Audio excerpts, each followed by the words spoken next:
Views and opinions of any of the guests of After Hours AM are not necessarily the views and opinions of After Hours AM, its hosts, its staff, or any of its affiliates. Welcome to the After Hours program.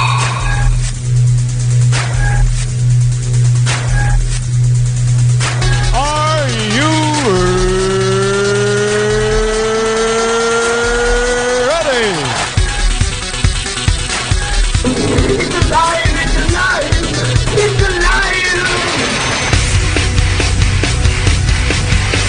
Now broadcasting live from the After Hours AM studio, Joel Sturgis and Eric Olsen.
Welcome to this edition of After Hours AM, everybody. I'm your host, Joel Sturgis, and while, again, you know what? The world is in trouble, and I'll tell you why.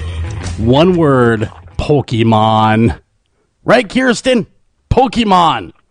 Pokemon! They're everywhere. Yeah, well, you know, Mr. Eric Olsen, I'm not sure what happened to him. I'm not sure if aliens abducted him, what had happened, but he is currently, well, nowhere to be found. And so well, we may need the app. We might. We might. It might have been. He might have been playing Pokemon. Is what happened. That could be. You know, he's lost. Well, that could. Did you hear about the guy that got hit by the car? I did hear about that. My brother told me today. He said I was ready for it. He said.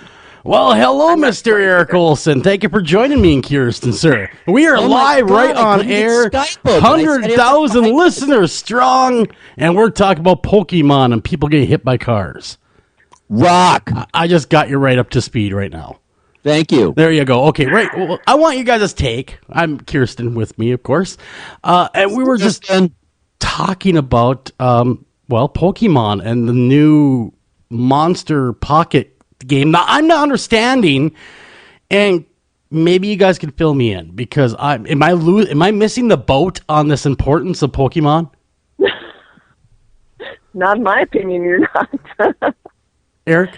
I'm not a big game person. My son's doing it, and my son and daughter. So I mean, it's another social wave sweeping the landscape. And what's cool about it, I guess, because I'm not a super gaming guy either, is it is getting people outside. Though it's very dangerous, because if your nose is in your phone and you're walking across the street or walking along a cliff or you walk into a electric fence, it's very dangerous. You still got to pay attention in the real world. Let me read you a couple real headlines that hit UPI Newsfeed today. Here, let me see all these grab you. Pokemon Go. Player arrested for hopping fence at zoo. Okay. The second one. There's actually three of them now.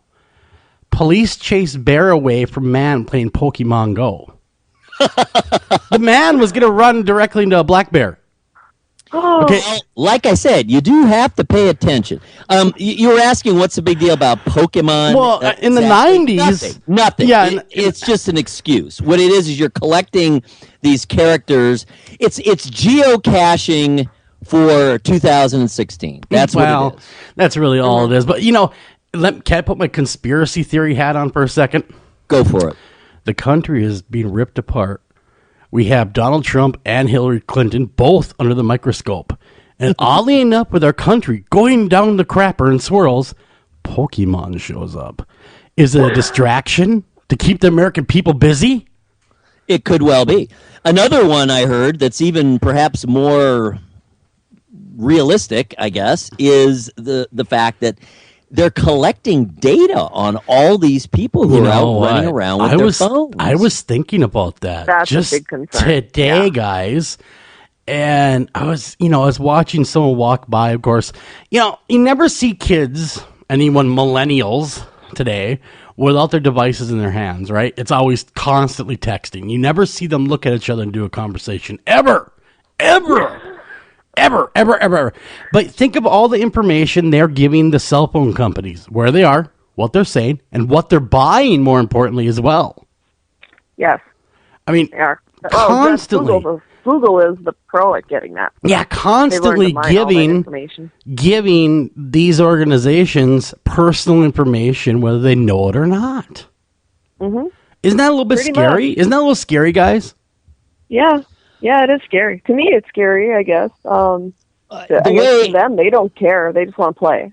The way I look at it, which is perhaps naive, is there is some degree of safety in numbers. In other words, if they're collecting data on millions, tens of millions, hundreds of millions of people, well, probably you will not be singled out. And in theory, this is all anonymous, but of course, what's that mean? It's only anonymous in aggregate. It's certainly not anonymous when they're tracking you individually and see where you're going and what you're doing and who you're talking to. But do you think there's psychology behind it, too? I mean, how hooked people are? Do you think that there's just something to distract you? You see what I'm saying? You know where I'm going with that. You mean your conspiracy theory? Well, kind of, yeah. On the fringes of it now. Well, I don't think the government has anything to do with it. No, I don't think they would. But you know what? I bet you they wish they would have, though. Oh, man. Oh, yeah. We could have had a golden egg right there. We could have had them searching for things like Washington's birthplace, stuff like that. But instead, Pokemon capitalizes. Damn Nintendo. Damn them. Yeah, okay. Yeah, but they're going to be everywhere, though. They're going to be looking for those things everywhere. George Soros is behind it. George Soros is behind They this. literally are. We were driving around. I had to do my, just running around errands. The kids have their music lessons, and my daughter works. I'm dropping her off and picking her up, and back and forth, all just right around here in town. There's kids running around everywhere. Also, right near here, I'm not too far from Akron. Actually, I'm about halfway between Cleveland and Akron. And in Akron, I think it was either today or yesterday, they had some city government sponsored gathering. There's like 1,000 people in downtown Akron looking for Pokemon. Well, yes, and that's good because Clarissa Cole, our resident forensic psychologist, weighed in that the National Park Service is now capitalizing on Pokemon Go craziness. Just thought to. Well, I was wondering about that, capitalizing on it, because a friend of mine had posted that she was in line at McDonald's and seen several Pokemon. So are these businesses buying the Pokemon, and then people are coming there searching for them, or are they kind of scattered everywhere, like on a, through a satellite? I don't know how they choose locations and the safety of those locations. My brother brought up, this what if just you send them into the hood? Well, exactly. This just in from one of the listeners. He says, guys, you got it all wrong. This is coming from Jared. He says that, guys, you got it all wrong. It is really an electronic leash, so the government or the powers that be, in quotations, know where you are at all times. Oh, fun. So, because utilizing GPS, he happens to be an IT guy. He says the GPS in your phone gives a constant reading of your exact location. Really? Oh, yeah. Well, of course, because you're tracking. You're looking for Pokemon, and so it's GPS oriented, I believe. It's GPS based. Yeah. So, I mean, of course, it goes both ways. There's no question about it. Very, very interesting. That's kind of scary to me, to be honest with you guys. I mean, I try not to use my phone very often. I really don't. I don't like. I keep the GPS feature usually off of my phone, simply because, you know what? I don't want that kind of intrusiveness in my life. Just leave me alone. But you know what? It doesn't matter if it's on or if it's off.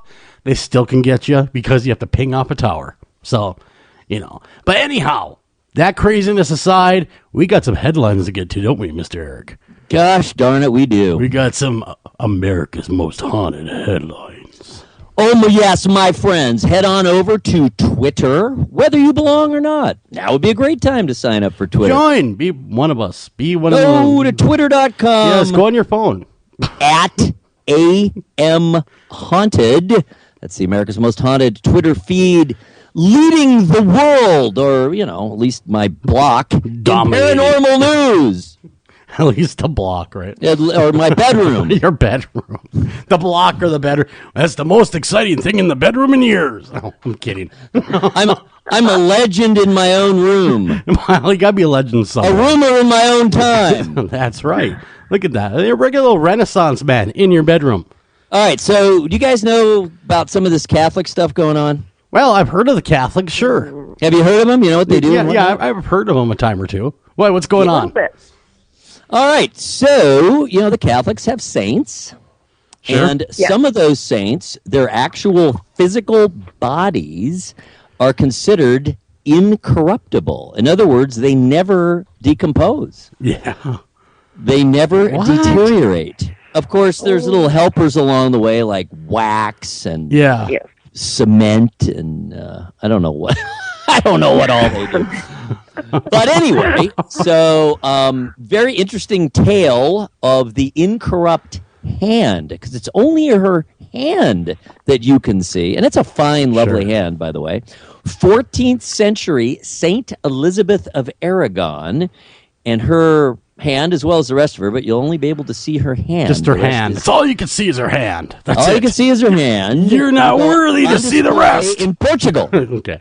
Yeah, sorry. I ranted there for a second that we're not worthy to see the rest of her. Just her hand. Just her hand. So, One she's finger all in there. particular. You can see in the picture there her whatever sarcophagus, tomb, whatever, but only visible will be her right hand. Ooh. Well, So it's a really interesting story. Most of the tweets are click-throughs to stories, and of course Sure. there's images, which is why it's always a good idea to actually go to Twitter, because then you can see the pictures we're talking about. Anyway, really great story, very interesting story about her tale and her life and how she's ended up where she is and why she's a saint 600 and some odd years later, and that's from Atlas Obscura. All right, moving along. Speaking of images, check out the clouds over northern Europe. I believe Estonia. Check those out. clouds. Man, that was cool looking. That, You know what they're called without looking? That kind of cloud? Dark ones. I don't know. You got me. That's actually a very good guess. They're called noctilucent, which means they glow at night. Oh, interesting. Very, very cool picture. It looks like long fingers, or even kinda hair, does. like blue hair. It kind of, and if you're listening, of course, and I know you are, why don't you come on over to Twitter and search out AM Honda, take a peek at this craziness that we're also looking at, just so you can be part of it. Yeah, participate, my friends. It's all about participation. Like Pokemon Go. Oh, don't even get me going there. I think George Soros created it. Yeah, that's it. He may have. All right. Moving along, our good bud and fellow broadcaster, though he's technically a podcaster, Jim Harold, yeah. And he does something kind of like what we're doing with Kirsten with the real ghost stories. He's Sure. been doing his campfire ghost stories for years and years. Yeah. He collects them in books, and they're all really good and everything. Oh, yeah. So now he has an adult coloring book. An adult coloring book. Interesting. You had me at Coloring adult book. because I remember wanting to see adult movies when I was a child. So Adult, and it was inspired by Jim Harold's campfire ghost stories. Wow, very, very interesting. Adult coloring books. That just Yeah, and you can see Unique. if you're on Twitter at AM Haunted, you can see the cover of the book, and you can see the back cover of the book as well, and it will groove you. hey, don't go looking into adult bookstores for it though. You're not going to No, find it don't look there. for that adult coloring book in the adult bookstore. No, don't go like there. you see along the freeway. Yeah. The really big high don't sign visit up there. Yeah, don't. Adult books. Yeah, don't visit that one. That one's kind of No. seedy. Stay away. Yeah, you All might get right. something. So do either of you guys watch Orphan Black on BBC America? You know what? No. I haven't seen it once. Do Sorry, you guys. do you watch it? It's actually it's an amazing show. And one woman, she's a Canadian woman named Tatiana Maslany, and you can see the many versions of her.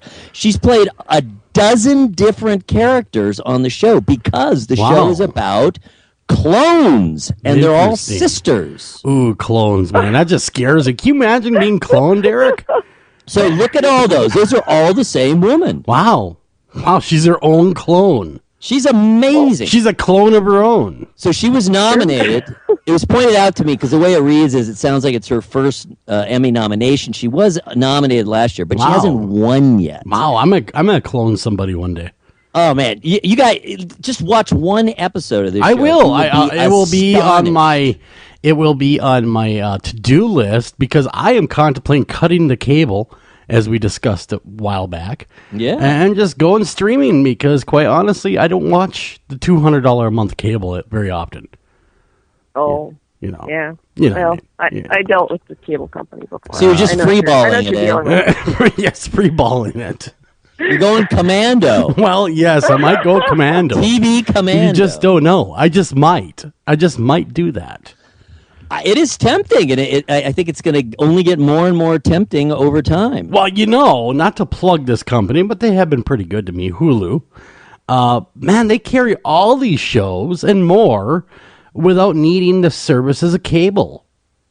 And you can watch them at your leisure, man. True. You still nice. do, as we know, though, Netflix, Hulu, et cetera, et cetera, et cetera. All of the apps, you still need internet. Well, you do. And you need a good internet. Yeah. This is true. This is true. A fast Yep. You're right. You are absolutely correct on that one. You do need a fast internet speed, of course, but it would be nice to maybe free myself from the evil conglomerate that is cable TV. I'm telling you, I don't blame you at all. If you'd have said that a year ago, I'd have said, It'll never happen. But I mean, as streaming gets better and better, Yeah. the quality gets better and better. Sure. And as cable just keeps going up, and they keep consolidating, now Comcast and Time Warner Cable coming together, as the options get fewer and fewer and fewer, and as the cost goes up and up and up, it's tough. worth looking into. It is. You guys man. hear about this? This is there's always a controversy, like every day, with the most livid UFO enthusiasts about NASA cutting the video feed. Oh, at just the wrong time. yes. It's always at just the wrong time. I always get every week I get an email from one kook. I shouldn't say kook because they're our listeners and I love each and every one of them. That's right. But I always get anti-kooks. an email, one or two of them, going, NASA knows all about the aliens. Yeah, how does that? They always cut the video just before you see the good stuff. And that's exactly how the guy sounds. And it's like, wow, really? He says, yeah. I look up there in my telescope and I see all sorts of little things flying around up there. You sound like Beetlejuice. I kind of did, didn't I? Bring the tears. Come on down. Save that one for later. Go ahead. Shave that one over there. We're a regular sort of guy, a guy with some tension. May lose that. Yeah. All you got to do is say my name 3 times. Come on, just 3 times. All right. So anyway, this particular instance made it all the way to the Huffington Post. This one seems to have slightly more substance. That one's got legs. than usual. And there's an interesting picture with the conveniently placed arrow. Sure, I love the arrow. That was already there. That was the arrow. That's in space, don't you know? Look where that arrow in space is. It's pointing right at that, whatever it is. Yeah. So, sure, it's a UFO because we don't know what it is. Sure, why not? So check that out. It's an interesting story, and everyone's crying conspiracy and blah, blah, blah. Okay, I will. blah, blah. Conspiracy! There, I cried it. Done. Good job. I'm All feeling right, better check out about this it. next picture. I love it. Photoshop, sure, but classic nonetheless. There's a picture of an astronaut on the moon. Yes. Moon boulder is a real estate for sale. Okay, who owns the moon? No one owns the moon. So that'd be cool to buy the moon, but who could sell it to you if no one owns it? There's a treaty and it's starting to be pretty dated. It's from, I believe, 1967. Oh, and so if you click through, it's a really good story, interesting story in Smithsonian Magazine. sure. Always worth checking out. Always. And they're saying there's one guy in particular, one scientist, I believe he is, of course, saying, I think he's a geographer or a geologist of space, and he says that ownership of real estate on the moon could soon be a very serious matter. Wow. And we need to look into it now before people start arriving up there, especially In the private craft. You know, we're in talking the about station wagon, just showing up. just pulling on up with Looking for Wally World. They moved to the moon. Yeah, we moved to the moon. We really wanted some peace and quiet. Now we see it's for sale, so To Yeah. the moon. All right, so check that out. Interesting story. We want to go to Uranus, but it's so love stinky. this. Yep. Okay. All right, so do you know who the FBI threw the towel on? DB Cooper. It's about time. Now he can come out of hiding. 45 years later. Wouldn't the statute of limitations already be up though on the crime?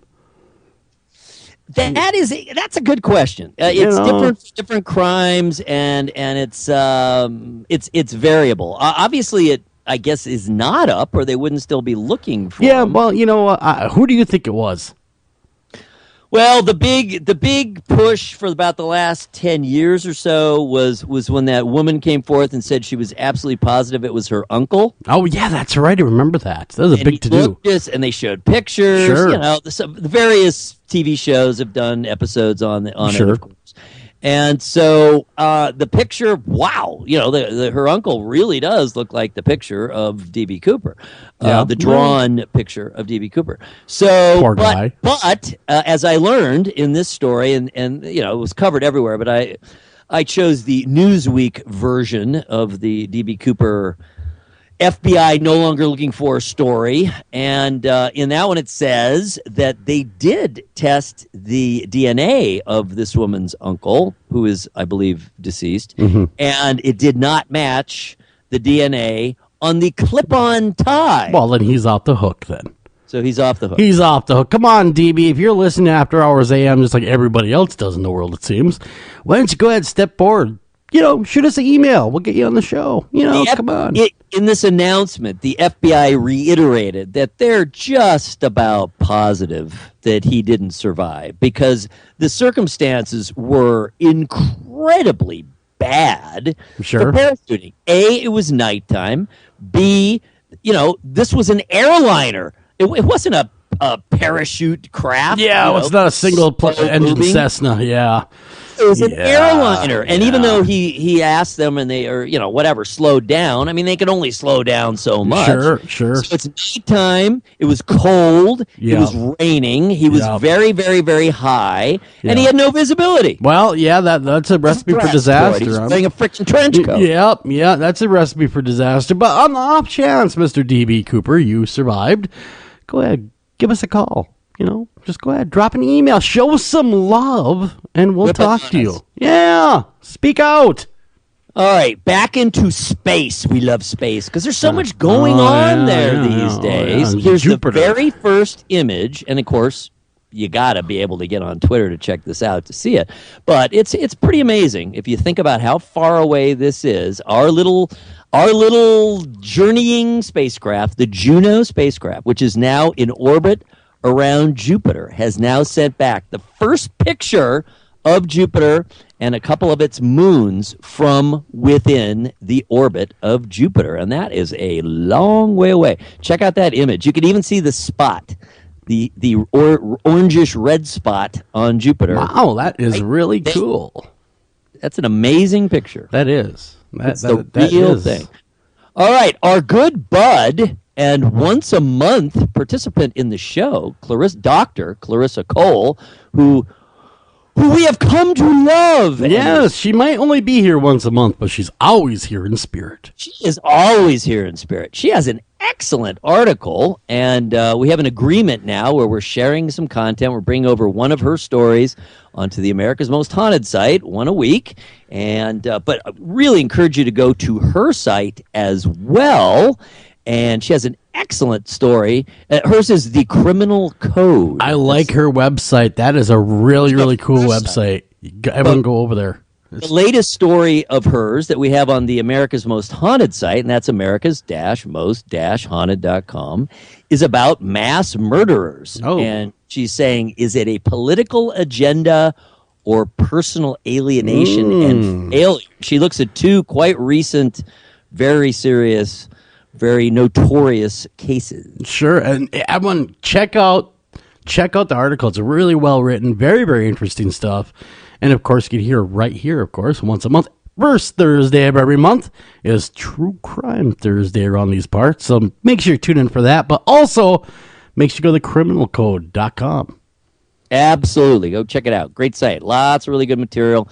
She's adding new stuff all the time, and she knows her stuff, and she's a great writer. So it's all good. All right, moving along. Another story from America's-most-haunted.com, and this one came from our content partners over at Blog Critics, our good friends, a site I founded. Oh, my God. I remember that back in the day. I cannot believe 14 years ago. Oh, really has it really been that long? Wow. It's been that long. 2002. Man. Yeah. August of 2002, so almost exactly. Wow. Man, long time ago. Lots of history there. Tons. And man, lots of articles. All right, so this one are the best paranormal investigation shows now on YouTube? Whoa, boy, that's a good question. They got some pretty good... Pretty controversial. Yeah, cameras and technology have come a long way where you could darn near produce your own feature-length film, really, and put it out there for the masses. I mean, no longer do you need a big production house to come shoot it for you. So who knows? I mean, that's a very good question. What do you guys think? Well, there's a lot of great shows, and that's what the article is about. And our reviewer does an excellent job of running through the various options and what her favorites are on YouTube. She especially likes Live Sci-Fi, I believe, is her fave. Sci-Fi Live, yep. It's a channel. Yes, sir. Good. And, folks, she has plenty of respect for the most venerable, the longest running of the shows on TV. She mentions, of course, Ghost Hunters, Ghost Adventures, and now, the Dead Files has been around quite a while. It has been, but, Ghost Hunters is leaving at a pretty good time to leave. I mean, it's starting to, I don't want to say go stale, but I don't watch it anymore, and I don't know about you guys at all, but I haven't watched it in probably about 5 years. Oh, I at least catch a few episodes every season. I start off with good intention. Yeah. So this happens, that happens. Yeah. I will try. It's coming back on for its 11th and final season in just a couple weeks, early August. And so, yes, absolutely. I will be watching it, wishing it well. It's been around a long time, deserving of much respect. Yay. Yep. They are the founders, I guess, in some ways. Well, actually, they're not. In Search Of would be the founder of paranormal television. Sure. Well, but we're talking about kind of a specific... True, I know. But I had to get that in there because I still have a soft spot in my heart for In Search Of. Well, sure. Leonard Nimoy. First time I ever saw a Bigfoot, evidently they got him to stand still and dance. It was a great time. Absolutely. All right, we got time for one more quickie here. And that was fun. We missed last week because, of course, we had Clarissa Cole on the whole first hour. All right, check this out. Possible zombiever attack. What? In a North Carolina lake. Zombiever attack. The zombie beaver strikes again. Yeah, now I made up the zombiever part. Okay. So there's a beaver out there that's attacking folks. Probably rabid. So that's no joke. That is serious business. No, and it looks half shaved. Attacked a 65-year-old who was out paddleboarding. Wow. Man, is this the actual? Is this the actual beaver that we're looking at right now in the picture? No, this is an actual stock film. Beaver. Oh, okay. I say poor thing looks half shaved. It's a zombiever. Okay. Did you see the zombiever movie? I think I might have seen it. I can't remember. I might have fallen asleep through it. I can't remember anymore. It's akin, perhaps, to something along the lines of Sharknado. Oh God! I'm not watching that. Wow! No. No, okay, Zombie. Go check it out, everyone. AM Haunted over there at Twitter. We got to run the break. We come back. We have Miss Kirsten Klang reading your submitted emails and your ghost stories. Don't go anywhere. Be right back right after this.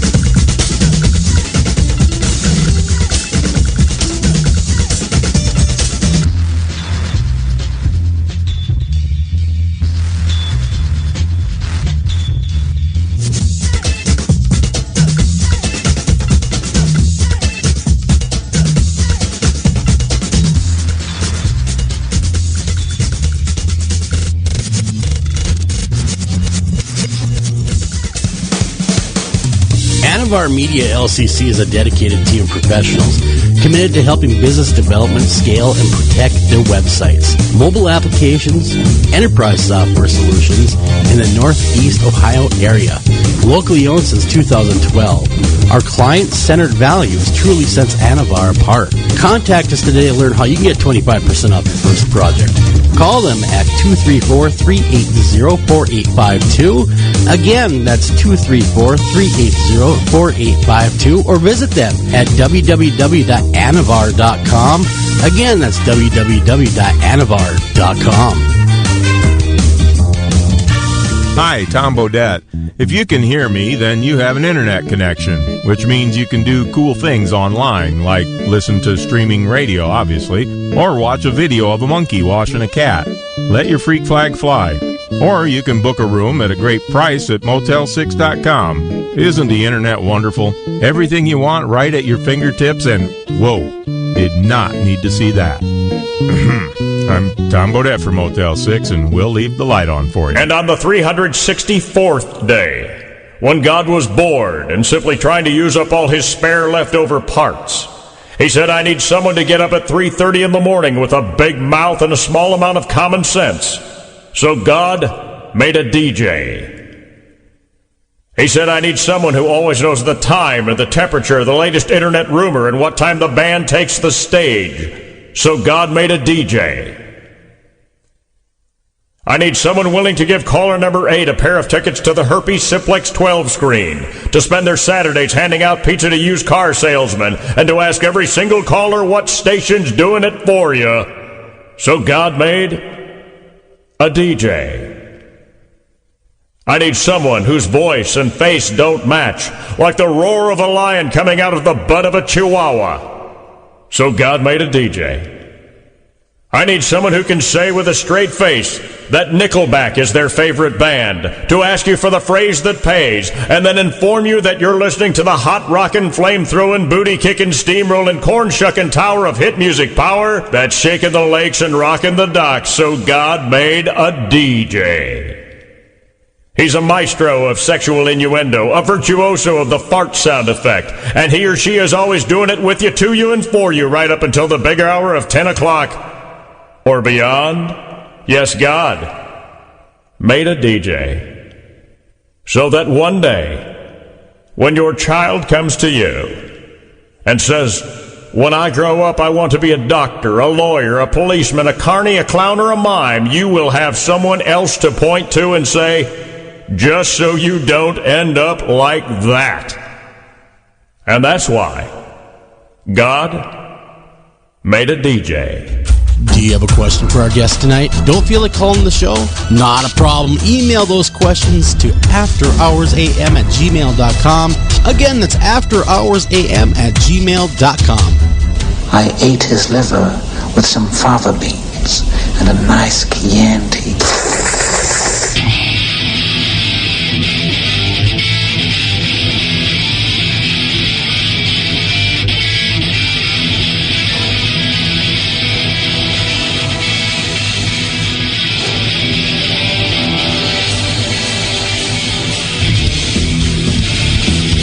And welcome back to After Hours AM. I'm your host, Joel Sturgis, right along with me, Eric Olsen. Hey, Eric, guess what? Guess what, man?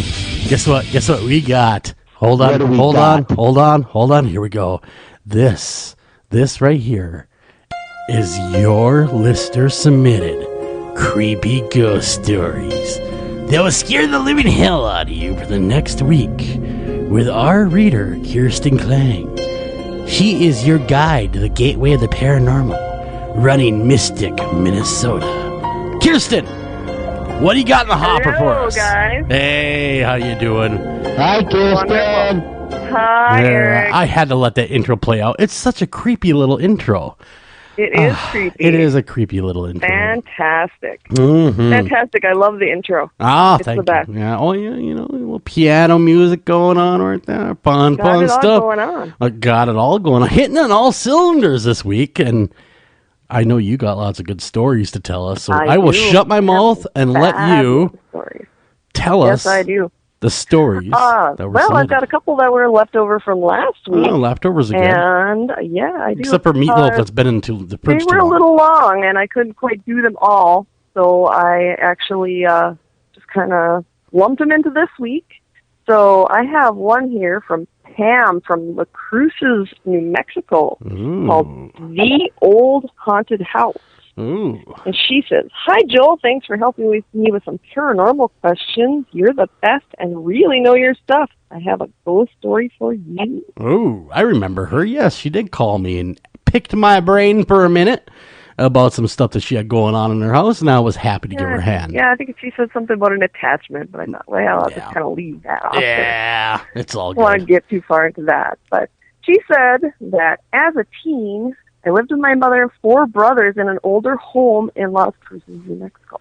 A decent-sized home with 4 bedrooms and a very large den. The den, although big, wasn't very inviting. It was always cold and dark, and no one liked to be there because we all felt uncomfortable. Sure, no one likes to feel uncomfortable. It was as if someone was watching us all the time. 3 of the bedrooms were on one side of the home. 2 of them were exactly opposite one another. My mother slept in one room, I slept in the other. On several occasions, I would look to the doorway of my room, and I would see the shadowy outline of a tall, thin man. Shadowy. And a short, petite woman standing there. Oh. Yes. Ooh. She wasn't exactly stricken with fear, but she somehow knew they would not enter her room. Oh. Well, was it the keep out sign that stopped them, maybe? Keep out! She said, but her mother had a different encounter more than once. They didn't like Mom. Since she worked evenings, she often took naps during the day, and on several occasions she woke to find the shadow couple standing at the foot of her bed, just inside the doorway. They would outstretch their arms and move towards her. No! She screamed in fear. By the time we came running, they were gone. Oh. She never grew the nerve to ask them what they wanted or why they were there. Oh. I never bothered either. The shadow couple was also seen in other parts of the home by myself and siblings. In the main area, we had our landline phone at one corner. It would often sit on a sofa next to it to talk. Opposite this wall was a large mirror that covered about half the wall, so we could stare at ourselves as we talked. On several occasions, as someone sat there, we would turn to look at the mirror and see that a male figure was sitting right next to us on the sofa. That'd be creepy. Okay, that's Yeah, I'm cool, man. I don't want that happening to me. I'm cool. As soon as we looked to our side and back, he was gone. My mother said that this was the home of misfortune because many, many bad things happened, and she sold it. Of The misfortune. house still stands today, and I have no idea if the shadow couple is still there. Wow. Love the show on you. Keep up the great work, and hope to one day meet you. Oh, wow. Meet you. Well, you just Yeah. never know.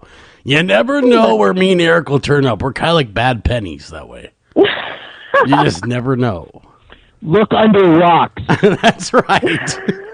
We tend to frequent rocks. Oh, creepy little rocks. It's jumpy, slimy under there now. All right. We've got another one from Linda of Dallas, Texas. Sure. It says, I need Joel's opinion. I'm not exactly sure what that means. But I'm not sure either. I'll give you my opinion. Hi, Joel. I am haunted by something and have been since I was 16. Now I'm 29. It goes in and out of being active. Right now, it seems to be in the lightly active period. Okay. She got a number here, so I'm going to go number by number. She wrote it.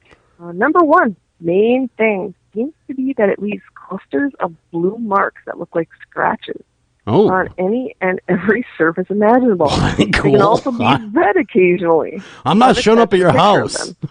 You're going to have to post a picture now, Joel, because he's attached a picture, and I can't do it for you. Okay. Anyway, so look for that picture. Hopefully Joel will find it again. I might be able to dig it up somewhere, or send it again. Better yet. Yes, that would be wonderful. Linda, tell us. Send it again.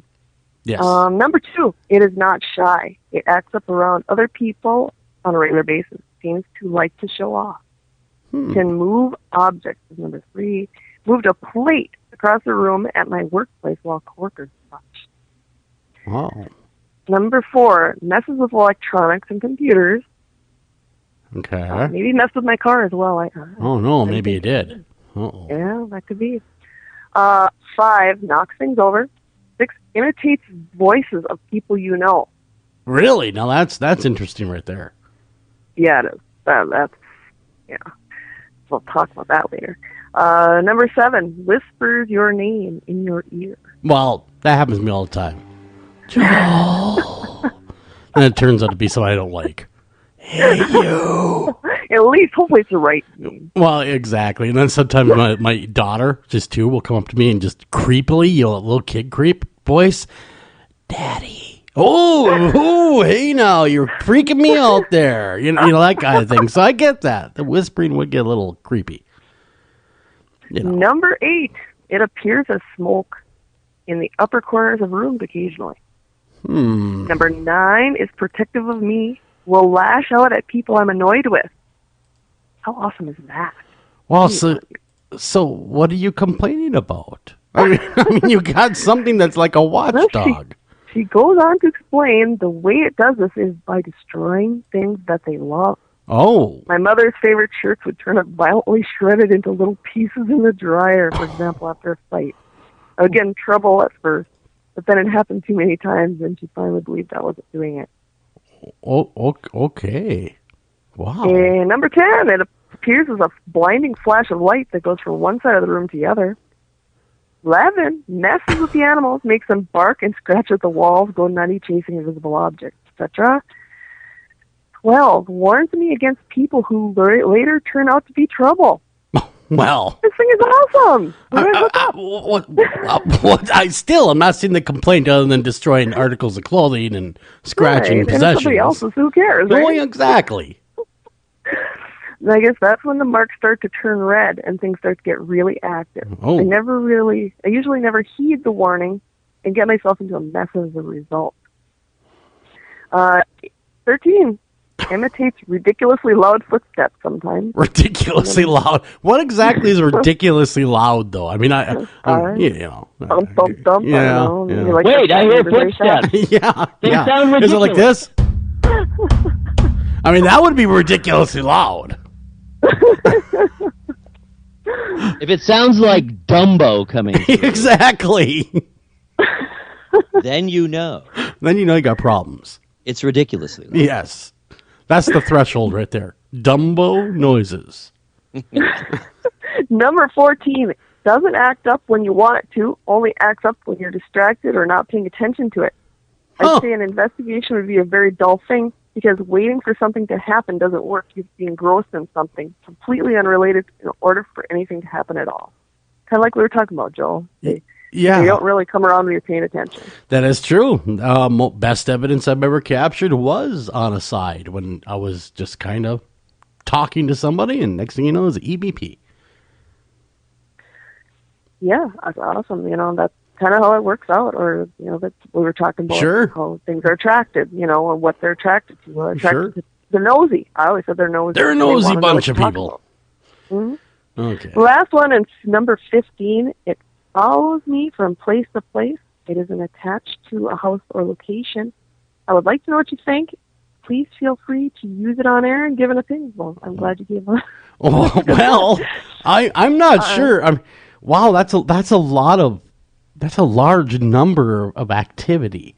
That's by the numbers that she's talking about. And first, I would have to say it, but it's acting like a child. If you don't give it attention, it gets mad. If fighting happens, it wants to destroy, property, which isn't cool. Wow, that one's kind of. I without knowing more, I guess. What could I ask for more? I mean, she gave it to us by the numbers. I would say you got something not necessarily nasty to you, but nasty to others. I would look into maybe you yourself still have an attachment. Could be. How do you think about it, gin? Maybe. Well, Eric, what do you think? I think tequila rather than gin. Yes. It sounds very specific and very detailed and just almost operatic in the volume, Yeah. There's so much stuff going on. I agree. It sounds kind of childish, kind of adolescent. I didn't hear, maybe I missed, there wasn't anything super negative going on. No, not there? really, other than destroying clothing. Didn't she say she was 29 now? I thought that's what she said. She's 29 now. Yeah. Yeah, she's almost 30. So, Huh. Yeah, I don't know. I just don't have a good answer at this time for you. If you could email me or even, of course, the show number, give that a call and I'll talk with you to get more information firsthand from me, because there are some questions I'd like to ask you before I go ahead and give my opinion, because just a few things just seem very, very vague to me. Like what are the circumstances of when it happens, things like that. I mean, you try to convey it, but I think that if you think there are specific times more than often than not that it is happening, just think about that for a minute. Give me a call later on, then we'll talk about it. Wonderful. How would you guys like to hear a Bigfoot story? Yes. Let's switch it up a little bit. Well, hello, Bigfoot. Yes. Yeah. We have one from Bob Prout. I don't know. He kind of tells where he's from later on here. Oh. It's a great show, Joel and Eric. Here's my Bigfoot tale. It is about 1:30 in the morning on June 8th, 2015. I'm a big rig driver. I was hauling a load of Idaho potatoes on US I-15 near the town of Scipio, just outside of St. George, Utah. Okay. As he downshifted and headed down an incline, I don't know. He changed he to I don't know. The fog grew increasingly heavy. I noticed something by the side of the road with glowing eyes, and I thought it might be a deer. When I switched on my high beams, this is where it says he again, I was startled to see a gigantic creature running across the road from left to right in long strides, about 20 feet or so away. According to an interview with an investigator, I guess a Bigfoot investigator, EFRO, I'm not real familiar with them myself, but... No, me neither. Later estimated, based on a comparison to my truck and factoring in the distance, that the creature was at least 10 feet tall and between 600 to 800 pounds. Okay. It had... Wow. That's a big... black hair and big eyebrows. Oh! Need a plucking. And long, lanky arms are proportionally longer Come than... here! Let me put you in a headlock. It was a knuckle dragger. Yeah. It is time for your plucking. That's right. It's grooming time at the old pond. Yeah. For a moment, it turned its head and stared at the rapidly approaching truck. I swerved hard to the middle of the freeway to avoid hitting the creature, which nearly caused my truck to crash. Wow. Fortunately, I regained control of the vehicle, so when I managed to roll to a stop 200 to 300 yards away and look back, the mysterious figure was gone. Wow. Well, first of all, I got to say, you're having some identity issues. I noticed that afterwards. I don't know how I didn't notice that. It's like, oh, I and he. You're having some third-person issues, are you? You might want to get that under control. There are some good medications. I'm assuming somebody else wrote this for him. He might have done that, or it might have done that. Something. Well, anyhow, thank you, Mr. Prout, for the email, of course. The story. Bigfoot, man. It could happen. Eric and I, we've talked about Bigfoot before, and we're both kind of firmly on the fence. I would talk. We are firmly on the fence. Yeah, I would speak for Mr. Eric over there. We've talked enough about it. But wow, when you hear tales about that, I've actually seen one from someone that's on the road a lot. I mean, that was a classic tale in terms of the behavior and the appearance and the size. Yeah. I mean, it was all there. And you guys mentioned BFRO. That's the Finding Bigfoot organization. That's it is. the real deal. Yeah. Oh, okay. So you did talk to the Finding Bigfoot folks. Going, yep, there I was in my big rig. Talking like Beetlejuice. So here's my question. Is he a big rig driver or is he a big rig driver? I don't know. Good question. That's a big... I would assume he's the 18-wheel variety driver. But... And you know what they say for insurance purposes? Never swerve. No. Always hit the Bigfoot. Yeah. Always hit the For Bigfoot. insurance purposes, yeah. Otherwise, they won't. Absolutely. Yeah. Flatten them. Yep. Kill Peel them 'em right off the on grill. scene. That's right. Peel them up, cook them up. There you go. Mm-hmm. Maybe it's a Pokemon. I would swerve. I'll tell you that much. No, I wouldn't either. I'd be like, Bigfoot, you and me got a date with destiny. Here's what I say to you. Ha Bigfoot. Eat my GMC logo. Pooh. Well, I got one more for you guys, a little short if Sure. you want to hear it. Whip I it got up. one from Paul Kittner of St. Paul. Are we identifying And- people now? Well, Yeah, trying to. we have yeah. been asking them to, when they do write in, to give us their name and where they're from. All Give righty. a shout out. Yeah. Yeah. Yeah. Excellent. And Paul says, I've been seeing people since I was about 5. I'm assuming spirits. I am too. I've been seeing I mean, people. I see people almost every day. Almost, except for when I don't want to see them. Yeah, he goes on to say he hasn't seen someone in about 2 years. I'm assuming also a dead someone. I used to see people. We can't crawl into your head, man. We don't know. Dead people. I'm a dead people. I see dead people. I see them. I see them everywhere. Formerly, I They had- erstwhile see dead people. Dead or not, there they are. Yeah. They had faces and clothes on. Gators. Yeah. Wow. Clothes. even. They looked like they're actually alive. So, Is there a possibility they are? I mean, So then you go up and you poke them in the eye, and they go, ow. well, yeah. There you go. The live or dead test. You say, aha. No, you are alive. Poke in the eye test resulted in an ow. Yes. So I do believe it I'm is living. just happy they have clothes on. Yes, I am too. No one likes a naked ghost. Like yesterday, I was home alone. I was putting my dishes away. My dog was on the back porch. I saw him looking at something. Then I looked behind the cabinet door. There was a dark shadow standing there. I jumped back so far and screamed. Then it disappeared. I felt like I had to puke. Almost did. Blech. Sorry. Told you. my sister.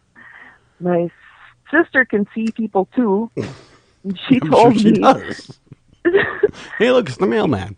Yeah, go ahead. it could have been my great grandparents. Oh, okay. Assuming they're dead, right? I mean, some great grandparents still alive. They might, yeah. I'm not sure he did not elaborate. Hey, on I that. see you. I see you too. We better not make My fun of our mom writers, I guess. Just got this great big cabinet from Mm-hmm. Grandma's house that had my great grandparents' pictures, silverware, and also ashes on it for the longest time. Oh, not Ash. Now it's at my house, so I'm assuming that they are dead now at this point. Oh, yeah. I don't know. We would have to ask our, The author of Alright. this tale. our crime investigator.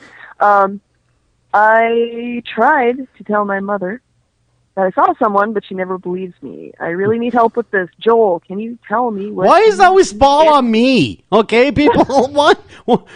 Eric, you tell I them. need you, Joel. Help me. Eric, you think I I'm don't not know making fun. squat. Everybody says it. Oh my! No, because I'm the guy that opened my mouth and said I'm the paranormal investigator. Yeah. Okay. You know, I First, I got to know whether the people you're seeing are alive or dead. You didn't really specify that, to be honest with you. I mean, that's a helpful hint right there.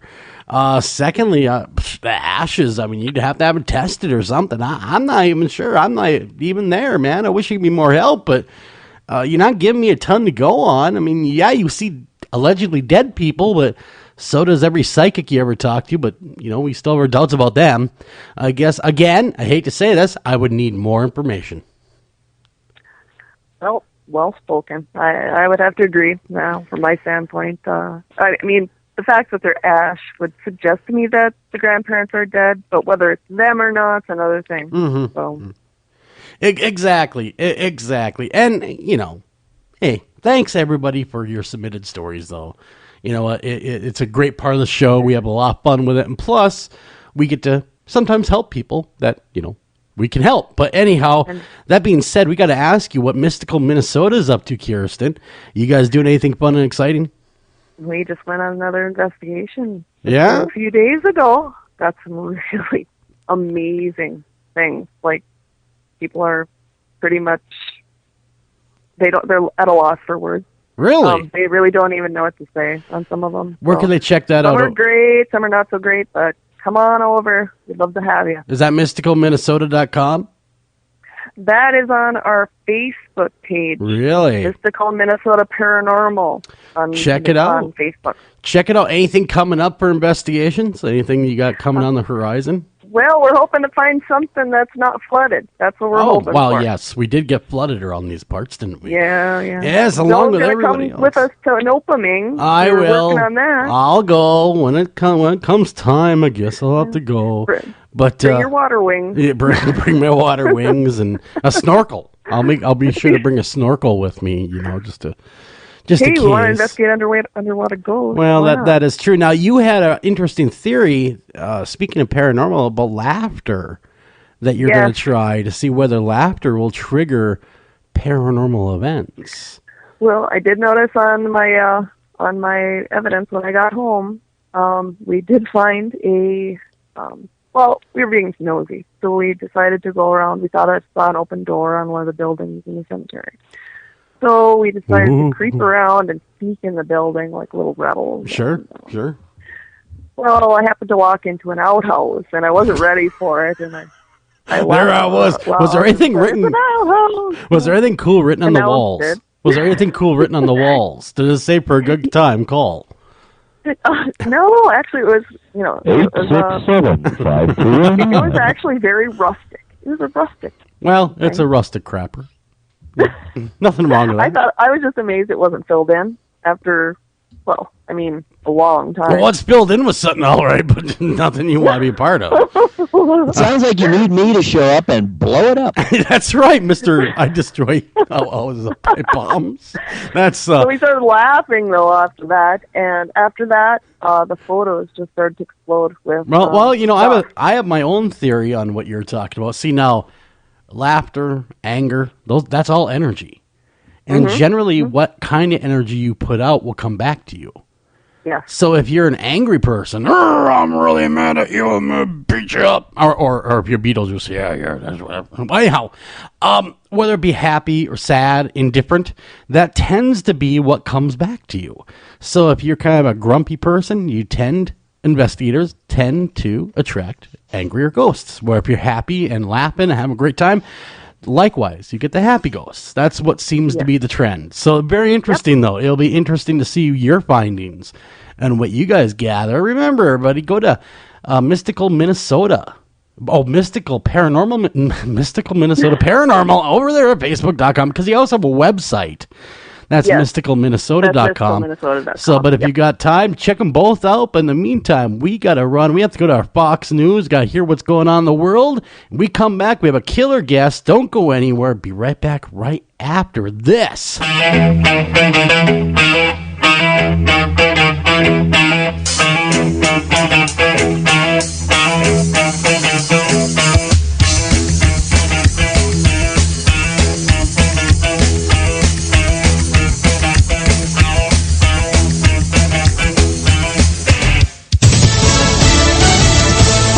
News Radio, I'm Pam Huso. Denials from Donald Trump's campaign as reports run rampant that Indiana Governor Mike Pence is Trump's choice for vice president. Among the clues, Mike Pence has let it be known to senior Republicans in Indianapolis that he will not be standing for re-election, and that tomorrow when that deadline comes, he will report to the Secretary of State in Indianapolis that he has made the decision to not run for re-election and consequently would be available an hour earlier before that deadline to be standing on the stage here at the Hilton in Manhattan, where he's expected to make his final announcement and be on the arm of Donald Trump to be announced as the running mate. Fox's Carl Cameron also being considered, former House Speaker Newt Gingrich, New Jersey Governor Chris Christie, and Alabama Senator Jeff Sessions. Hillary Clinton is in Northern Virginia campaigning with someone who's considered a potential running mate to the likely Democratic nominee, Virginia Senator Tim Kaine. He has a very interesting resume. He's not only been the Virginia senator, he was governor here. He also was the head of the DNC. Fox's Jennifer Griffin with the Clinton campaign also said to be on the short list, Senators Elizabeth Warren of Massachusetts and Sherrod Brown of Ohio. When the Republican convention kicks off in Cleveland next week, throngs of protesters are expected to be there. The Democratic convention will follow. I personally plan to travel to Cleveland tomorrow and to Philadelphia next week to inspect the security at both convention sites. Homeland Security Secretary Jay Johnson. There are protests at every political convention. There should be. People should have an opportunity to express their view. White House spokesman Josh Earnest says the Secret Service is up to the task. Wall Street extending its streak into record territory. The Dow up 134 points. You're listening to Fox News Radio. Fair and balanced. Unexpected reactions to smart financial decisions brought to you by feedthepig.org. Well, I finally did it. My student loan is totally paid off. I can't believe it. I can't believe it either. I paid more than the minimum each month, and soon enough, it was gone. So you're just giving up? Giving up on what? The life of luxury. Egyptian cotton, caviar Thursdays, designer everything. What are you talking about? Our plan. What happened to winning the lottery and mastering the art of the perfect mimosa? Hosting galas, wearing enough jewelry to require a bodyguard, vacationing in the French Riviera, and then buying it. I just thought maybe it was time to prepare for my future. You know, set some financial goals, make some smart investments, open a 401k. Financial goals? Investments? A 401k? You are horrifying right now. Listen, if winning the lottery were easy, everyone would do it. When it comes to financial stability, don't get left behind. Get tools and tips for saving at feedthepig.org. This message brought to you by the American Institute of CPAs and the Ad Council. Only in the forest can you see this. But nothing beats the moment you see that. Cool! That's your child's eyes opening up to a world of possibilities. There are some moments only the forest can inspire. Find yours at discovertheforest.org. Learn about forests near you and discover cool things to do when you go. And you might just see this. Visit discovertheforest.org. Brought to you by the U.S. Forest Service and the Ad Council. It attacks the brain, and you might not know what hit you. It's a stroke, and it can cripple or kill you. If suddenly you're numb or weak on one side, limb, or face, it could be a stroke. Get help. There's no time to waste. It could even be a sudden, severe headache without cause. If you wait to get help, time lost is brain lost. Maybe it's a loved one slurring their speech or dizzy. Call 911 and get medical help quickly. There are even more symptoms that I did not mention. So call or hit the web for information and prevention. Blacks have a higher occurrence. Do you want to know more? Call 1-888-4STROKE or visit www.strokeassociation.org. High blood pressure, diabetes, and obesity all make the risk of a stroke more likely. But remember, if it happens, do not delay. Or disability might be the price you pay. A public service message brought to you by the American Stroke Association and the Ad Council.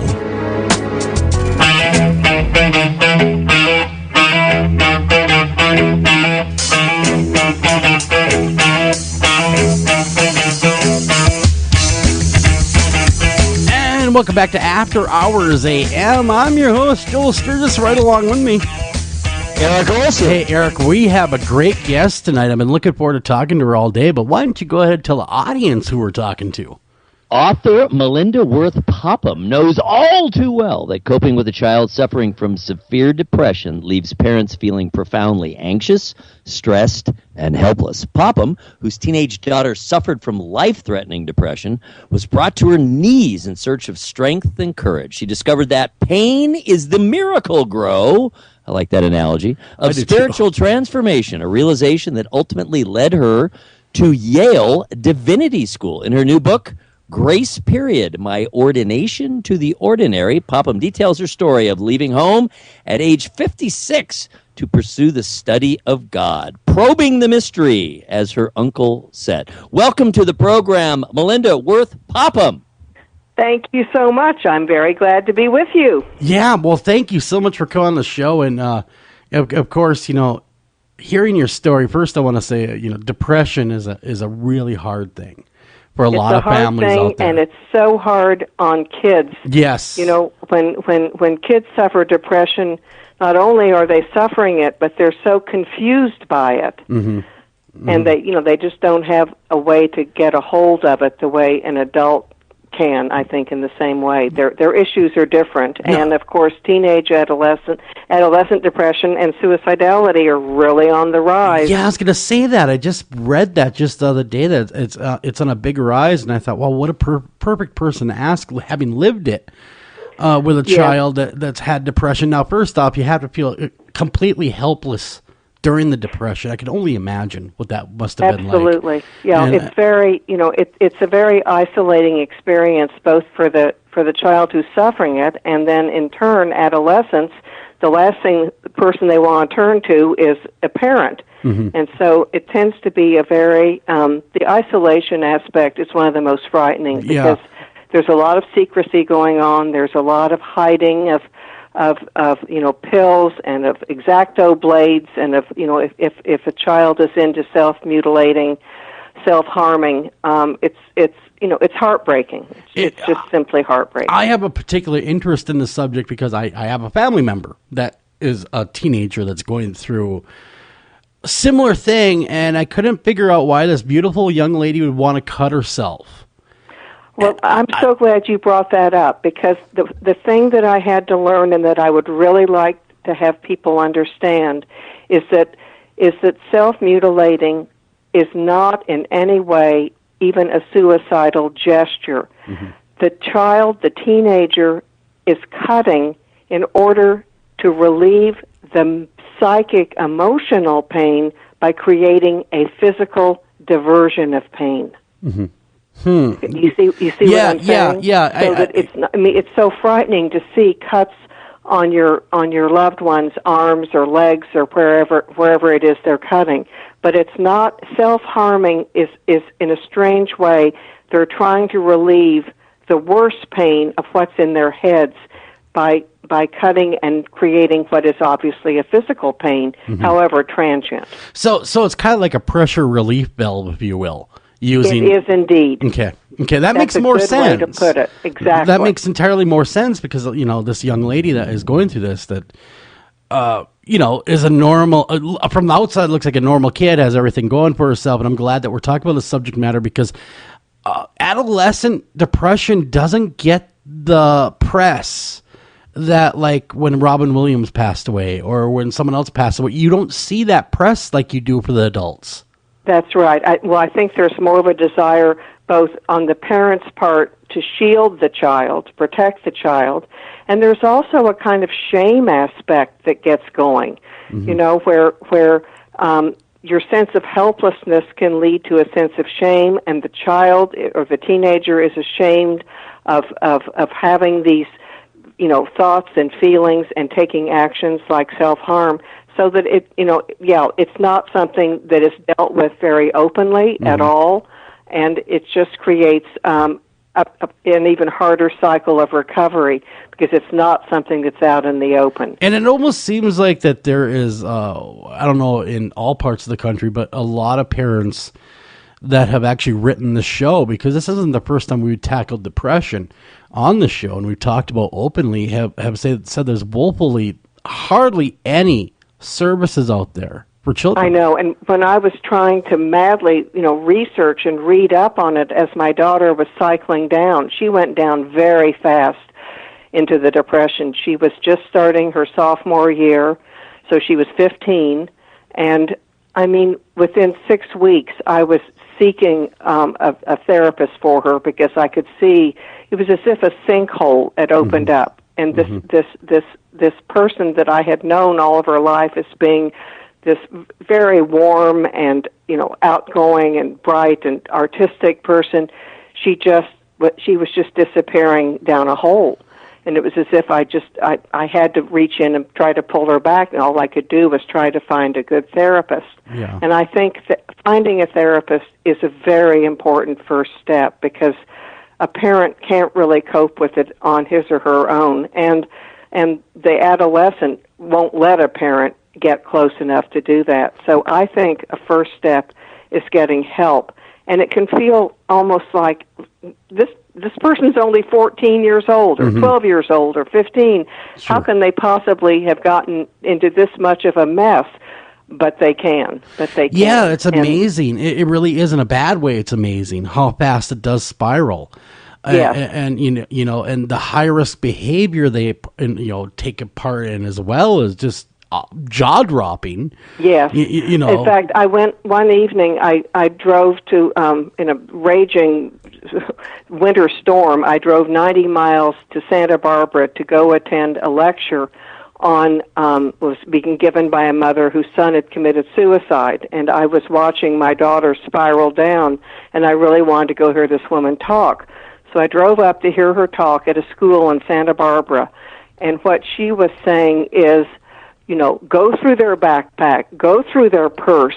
Don't let their outrage at your, getting into their stuff make you feel embarrassed about what you're trying to do is save your child's life. And then she said, my 15-year-old son hanged himself upstairs while I was downstairs watching Antiques Roadshow. Oh, my Lord. And I'd like to take this opportunity just to throw this out there. National Suicide Prevention Hotline, 1-800-273-8255, 1-800-273-8255. Again, just one more time, 1-800-273-8255. If you know someone that's in that boat, use the number. If you're in that boat yourself, use that number, because there definitely is light at the end of the tunnel. You do not have to live that way. And I just wanted to get that out there before we move on with the book, because your book is just magnificent. I mean, because both Eric and I are deeply, we're both of us are good Lutheran boys, aren't we there, Eric? Oh, we are. And I wanted to mention that something that really struck me, because this is something I've heard from a number of artists and authors, people expressing themselves, telling the most important stories. And that was when you were, and believe me, as a writer and as a performer, I guess, myself, I can really relate to this. When you were working on this memoir, originally, you were kind of loath to give away a lot of the personal secrets, I think, especially about your daughter. You wanted to kind of focus on the noteworthiness of the middle-aged woman going to Yale Divinity School and whatnot. But the feedback, and most importantly from your daughter, was no, you must give let it all hang out. And I'll tell you, I don't know if you know who Trent Reznor is. He's kind of the lead guy of Nine Inch Nails, which is a band that goes back to the late 80s and always been kind of a hard-edged industrial and kind of a downer in terms of lyrics for the most part and whatnot. But when I very first interviewed him, right after that first album came out, he said he had been writing songs essentially his whole life for years and years and years and years and years. And he didn't want to reveal his deepest, darkest thoughts. But at some point, he realized he just wasn't reaching the levels, the depths that he wanted to reach. And he'd been keeping a journal all this time, for all these years, since back to, I guess, mid-childhood. And those were his deepest, darkest secrets. And he finally said, it was so difficult, but he basically broke into the journal and started lifting some of the worst material, what he considered the worst material, the most personal, the most embarrassing material out of there, and that became the foundation of what he became, and why he became as successful and as important as he did was because he was revealing so much about himself. And you are doing the same thing here, so I want to congratulate you. That's a great story. Thank you for that story. I certainly know of 9 Inch Nails, but I didn't know that how he really got to that place where he really was willing to be vulnerable. And it is a hard place to get to. And in fact, that I wound up at the 11th hour of the whole publishing process. I wound up adding just a little note to the reader at the very beginning of the book. Mm-hmm. You would think I would have had that at the first because it's the first thing in the book, but it was a very last-minute addition, this thing that you're referring to, that I set out to write about my 2 years at Yale Divinity School, determined to reveal as little as possible about what drove me there, what prompted me to go. And the readers of that early version all said, you can't write a memoir and pull your punch, Melinda. You got to go there. Mm-hmm. And one of them said, more you, less Yale, which I thought was just great. Mm-hmm.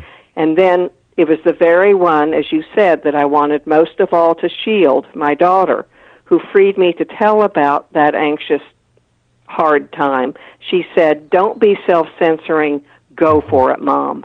And that really felt like a blessing, because I was so loath to really reveal. I mean, obviously I've changed names and all that stuff, but sure. I mean, it's hard to write about the hardest things you've been through, and especially if it involves your loved ones. I mean, this isn't just my story. It's a story about, my loved ones, and it really felt like not just permission, but a blessing when she said, don't be self-censoring, go for it. And it liberated me. I mean, it let me really just pull off the Band-Aid, raise the lid, really go there. And I must say, it's the thing that people seem to thank me for the most, is that I've told about things that maybe they've experienced, but they just haven't known how to really express. And it's a great honor to me when someone says, thank you for telling me about what you went through and your daughter went through, because it's really given me insight and courage in what I faced. Mm-hmm. So, yeah. Exactly. And I can only imagine, as you were first writing it and really, bearing all, so to speak, was there some almost level of physical pain had to have been there while you're writing it, just the cringing and going, oh gosh, because you're so exposing yourself. I mean, how did you get past that first hurdle of just exposing everything? Because everybody has that little secret in their family that they don't want anyone to know about, whether it's depression or bipolar or things like that. How did you kind of get past that hurdle? Well, I think that I've had models of people whom I have admired who have really gone there.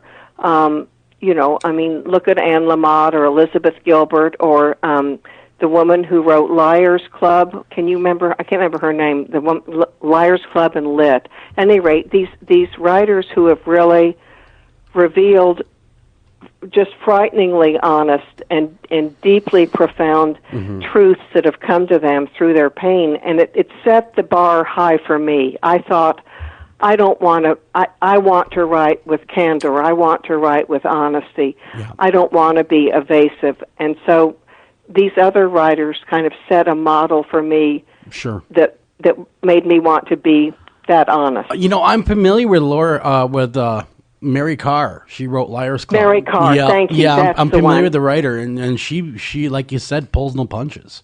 No, it's out there. It is. Punches. I think she was one of the first isn't it called Liars Poker, Liars something? Yeah, Liars Club is what I read. Liars Club. Yep. Sorry, Liars Club is it. Yep. That was just, writing about her mother the way she did, and that childhood that she had that was really just beyond neglectful.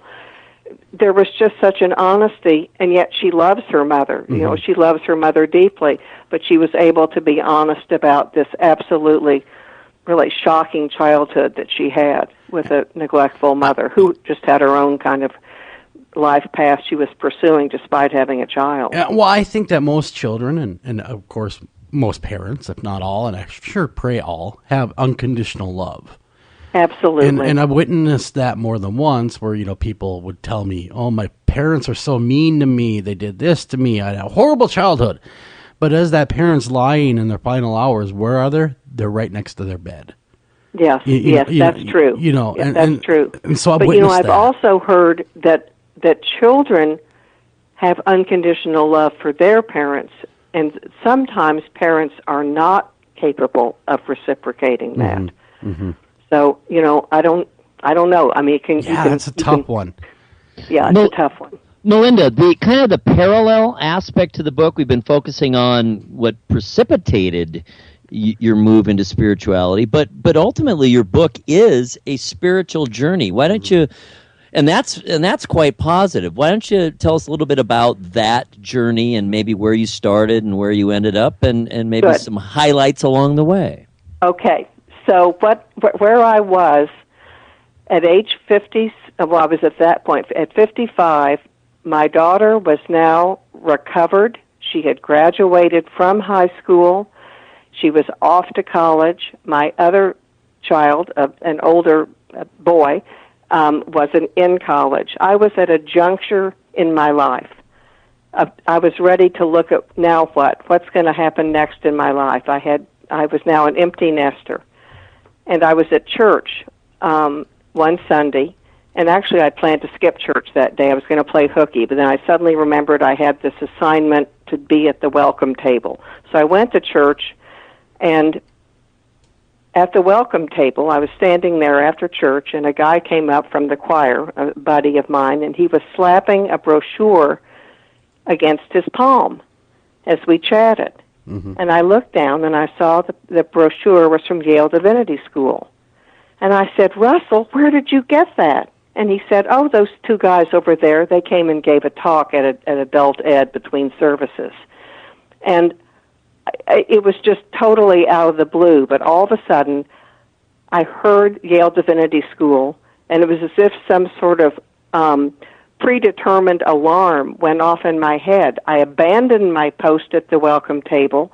I made a blue streak over these two guys. One was a priest wearing a collar. The other one had on just like a seersucker summer suit. Sure. And I said, tell me what you said. I'm devastated I missed your talk. And at that point, I was thinking, why do I feel as if I've just missed the boat here? What is this all about? And I started to kind of talk about as if I thought my son would be interested in going to Yale Divinity School. And then all of a sudden I said, wait, no, the hell with my son. I want to go to Yale Divinity School. And it was just this, we all burst out laughing. I mean, it was truly as if, the way a dog will suspend its panting in order to listen harder? Sure. It was as if all these years, whenever I'd hear a reference to Yale Divinity School, I would feel my ears prick up.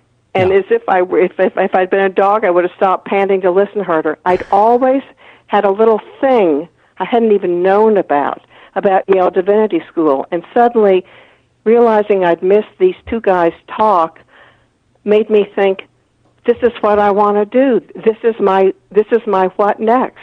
And I really couldn't even explain it. It was just an uprising in me of purpose and meaningfulness, and I pursued it. I wound up applying, and incredibly, I got in, even though when I went off, I was indeed 56 years old, and it had been a long time since I'd been in school.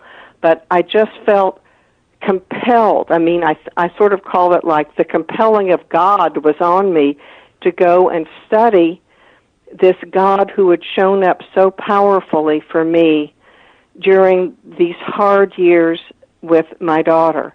And I must say, I have had one mystical experience of the divine, and that experience really is what lies behind, I think, my going off.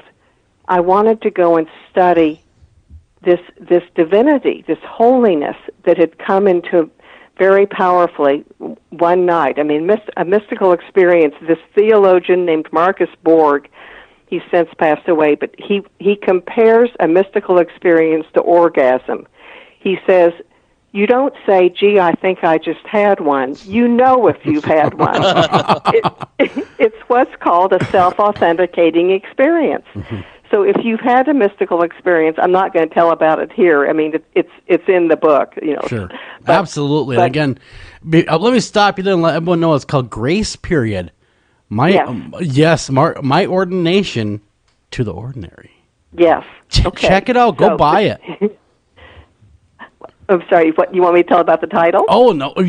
I just tell them to run out and buy it right now, because that way they can read the rest of the story when we're now done. Now you may carry on. Okay, so Grace Period, the title comes from, when I went off to Yale Divinity School, I didn't know if I was going to stay 1 year and just call it a sabbatical, or stay 2 years and go for a degree. So I was kind of waffling back and forth that first semester I was there. And then during exams at Christmas time, I was in New Haven, pulled into a parking lot I'd always avoided because it was a very expensive city lot. I pulled into this parking lot and found myself facing this huge cardboard hand-lettered sign with a big, thick black marker, and it said, "No grace period, don't ask." And I looked at this angry sign, and all I saw were the words grace period. And it came to me that that's what this time at Yale Divinity School was. For a middle-aged woman, a mother of two, to be able to be doing what I was doing was a grace period in my life. And at that moment, I decided to stay a second year and to get a degree, which I did.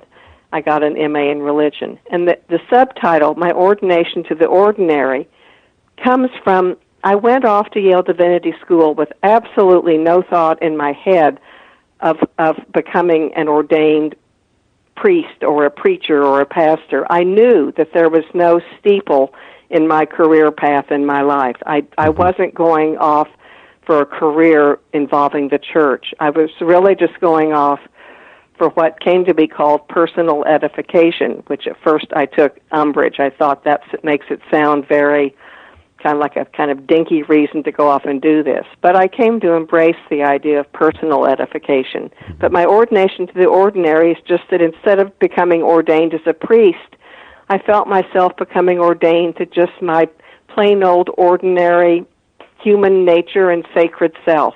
And that's where that comes from. Interesting. I mean, very, fantastic. Very, yeah. Wonderful. That is very, very insightful and cool. Real quick, because we're bumping up against the bottom of the hour, I'm very, very interested to hear, and I'm sure the listeners will be, as to your approach to contemplative prayer. Okay, good. I'm glad you asked about that. That's sort of that's the spine of my spiritual life, I would say.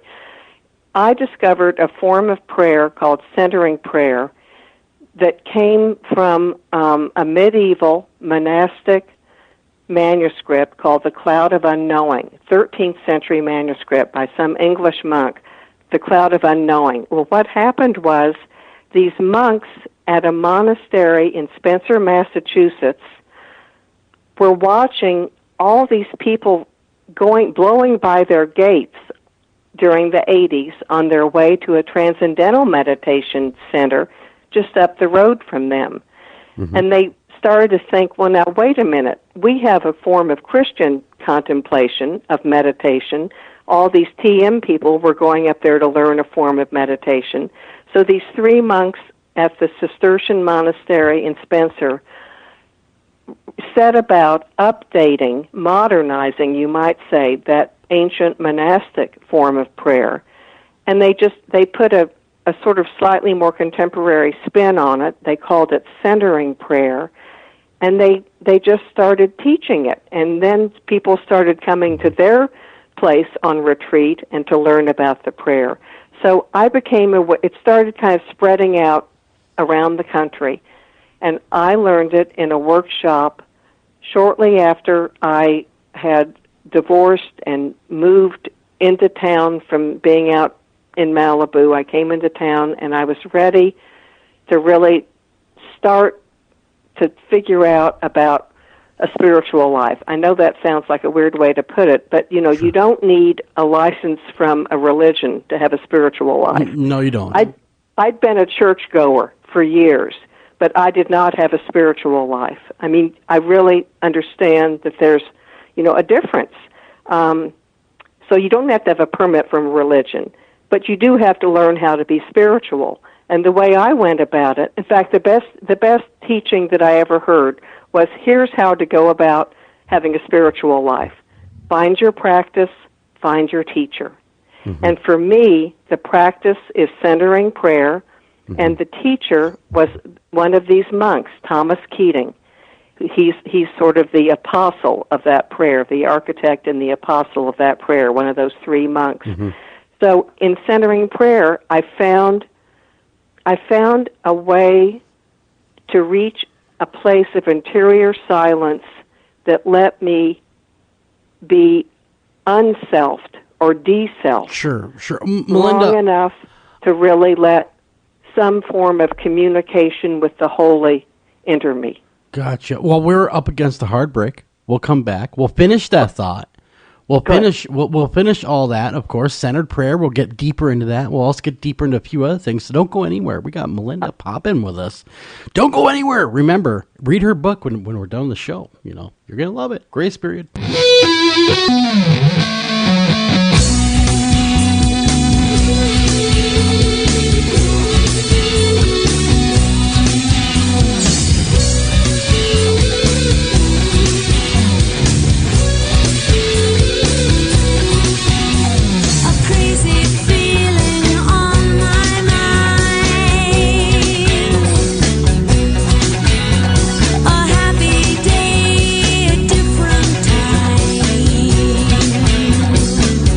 Hi, Tom Bodette.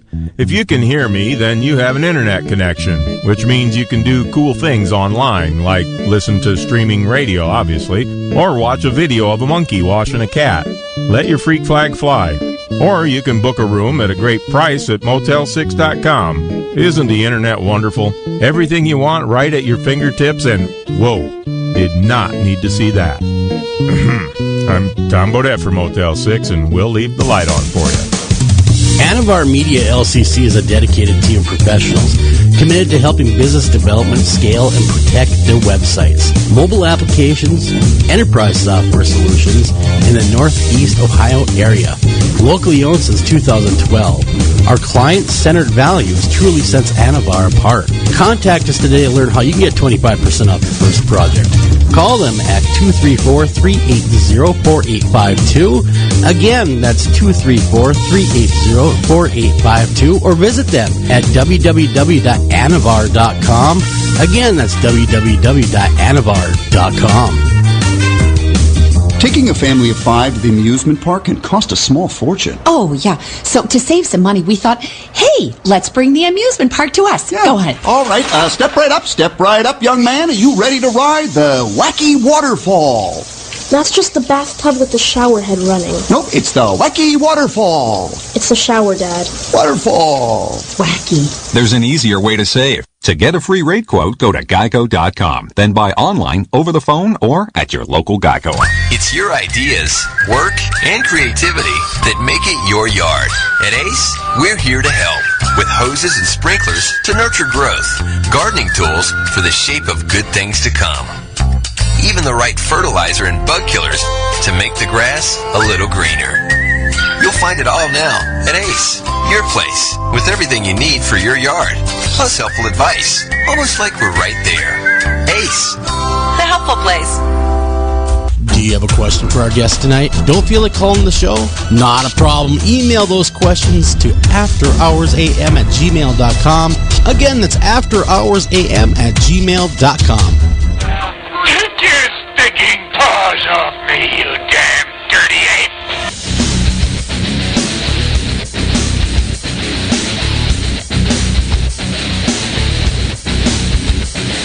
Something to do with your time, something to do with your peace of mind, something to do alone, nothing to do, so won't you pick up the phone?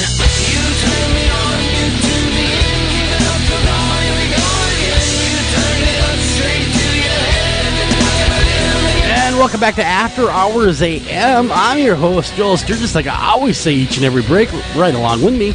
Eric Olsen. Eric, man, when we were this is a really good topic. I'm really enjoying this conversation, and Melinda is a heck of a person and really has a good message as well. So her book, of course, is Grace Period, My Ordination to the Ordinary. So everyone, when the show is done, go order that up over there at Amazon. It's Barnes and Noble. I'm sure you're available. You're available everywhere, right? I hope so. I think so. Hope so. And all the better bookstores and maybe some of the not so good ones too. But you will find that book. Don't worry about it. But as we were talking. You could walk down the street and get hit in the head by that book. Yes. While you're playing Pokemon Go, you just might find it. You just don't know. That would be a great linkage. Grace period. Woo! There it is. Woohoo! I like that Pokemon connection idea. There you go. There's an idea for you. Look at that. Indeed. That's going viral, all right. All right, so just before the break, we were getting into the kind of the overarching topic of spirituality. We'd love to hear what you think about it and your experiences with it, and what does it mean and centered for you. prayer. Finish your thoughts on centered prayer, because I'm really interested in that as well. Okay. All right. Well, the centering prayer thing was that I had felt very drawn to wanting to learn this method. Centering prayer is basically, it's a method. It's a meditation method. So, you've got all kinds of meditation methods you can choose from. Zen Buddhism, Tibetan Buddhism, TM.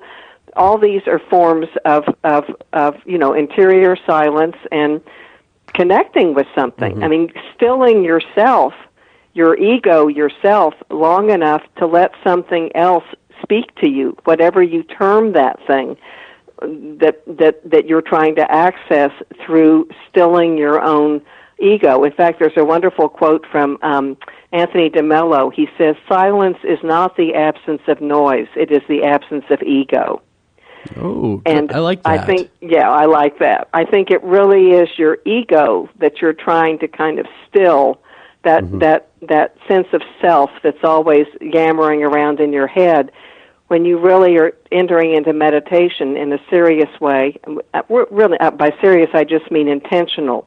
If you're forming the intention to really try to still yourself, to allow something more to enter into you and to speak to you, that to me is what a good sit of meditation is all about.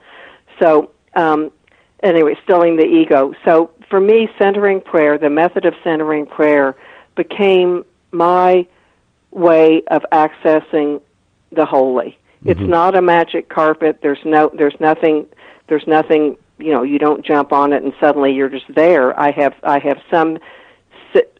sit for 20 minutes twice a day, and sometimes I stand up when the timer goes off and I think, well, that was a bust. I mean, it feels as if I've just not been able to get out of my head at all. Yeah. And I think people sometimes judge themselves way too harshly.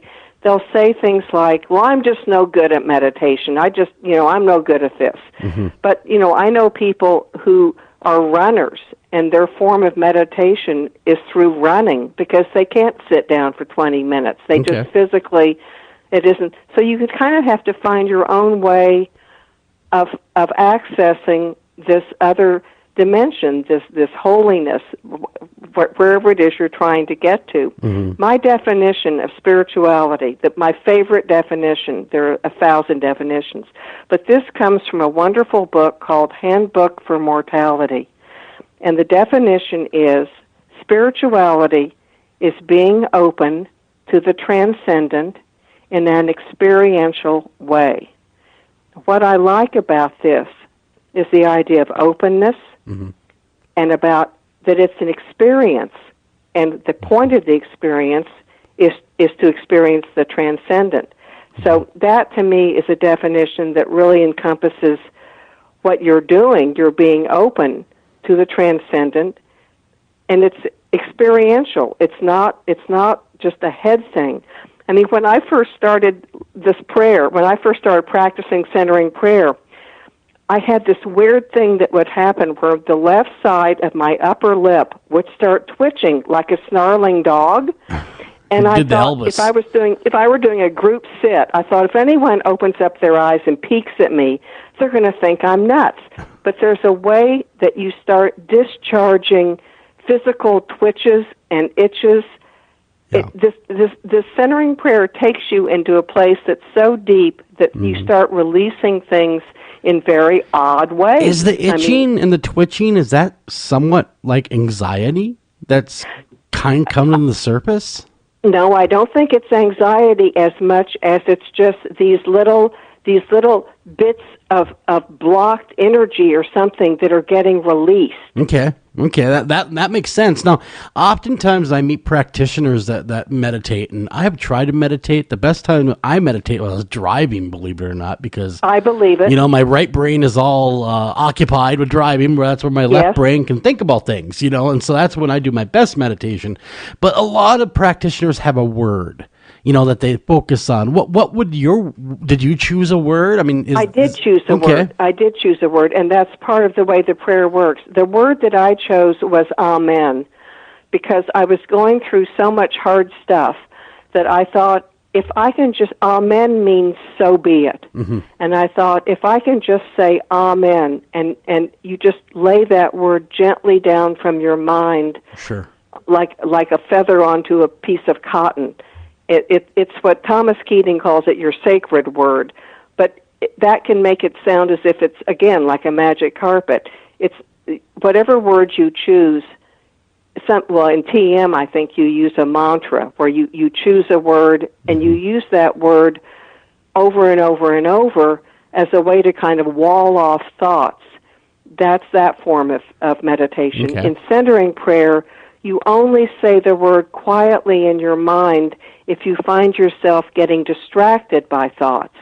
If you picture like a thought being like a boat coming down a river, if it's just a little tiny dinky boat, it'll just float on by. Yeah. But if you find yourself thinking, oh, that's a nice looking boat, I think I'll get on that boat and see where it's going, at that point you need to use a word just to recall to yourself that your intention is to try to unite with something beyond yourself. So your amen would come in then. That's when I you're would starting gently to say wane. amen. Okay, interesting. Very cool. Amen. It makes a lot of sense. It's like your centering word. That is your centering word. Okay. That word is what affirms your intention to allow the presence and action of the holy upon you. Okay. I mean, I can remember when I've actually been trained by Thomas Keating himself. I've been on retreats and stuff like that, the monk who started this whole thing. And, I can remember when I would be sitting in a group with him, and I was just so curious to know, I wonder what Thomas Keating's centering prayer word is. I wonder what his sacred word is. And then one day, he just said, flat out, he said that his sacred word was the word Abba, which means daddy in Aramaic. It doesn't mean father, it means daddy. And, Jesus calls God Abba, daddy, in the New Testament. At any rate, there was something about knowing just that Thomas Keating casually tossed off that his sacred word was Abba. And it just was to reaffirm the fact there is no magic carpet. There's no magic word. It's just about using it as your intention to signal your intention to get out of your own head. Okay. Very, that's really deep, but very interesting as well. And I'm going to try that. I mean, I've tried meditation many, many, many times before. I really want to look into the centering prayer. Well, let me just tell you the 4 simple guidelines. Can I just run through them for you? Sure. Feel free, please do. Okay. So you sit down, preferably in a quiet place. Sit down. Try to sit in a fairly dignified manner, like don't slouch, okay? Well, I'm Have out. both feet flat on the floor. Put your hands comfortably in your lap. They can be folded in your lap. They can be hands down on your thighs. Just put your hands where they're comfortable. So you're now sitting up in a dignified manner, feet on the floor, hands comfortable. Close your eyes. Just close your eyes. But if you find that you get too distracted in your thoughts, if you close your eyes, you can use what's called just a lowered gaze. Just look slightly in front of yourself. And then you just gently introduce that word you're going to use. And it's okay to change the word not during the time you're sitting. Try to stick with the word for that time. You're allowed to change the word anytime you want, but it's a good idea to stick with it during that one time of sitting. And now you just are going to use that word to gently introduce your intention to allow the presence and action of the more, the whatever, upon you. Very cool. Thank you for sharing that with us. You're welcome. Very, My pleasure. Cool. And you mentioned a word during the break that I've actually never heard before, and it was a term I've never heard, and it kind of piqued my interest.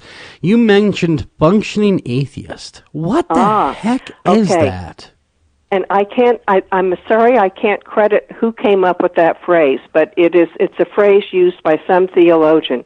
A functioning atheist is someone who maybe goes to church every single Sunday, and these can be your big churchgoers, but the way that they function in the world does not in any way reflect a belief in God. Okay. So functionally in the world, they act as if they're atheists.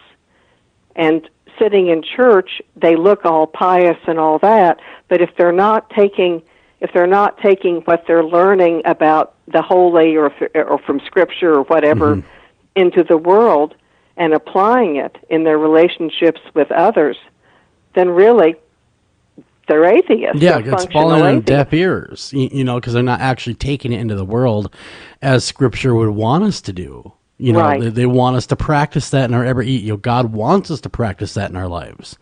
Absolutely. It's not just there for lip service, it's the way that He would like us to live our lives. Yes. I mean, that's exactly it. Exactly it. I see church... I'm sorry. Go ahead. No, I want you to go. Well, I was going to say, for me, church is kind of like three things. It's the actual experience, which is kind of not reproducible out of that setting, where two or more gathered in my name, that kind of thing. So you have the intensity of all those people gathered, and even the functional atheists are hopefully, while they're there at least, functioning.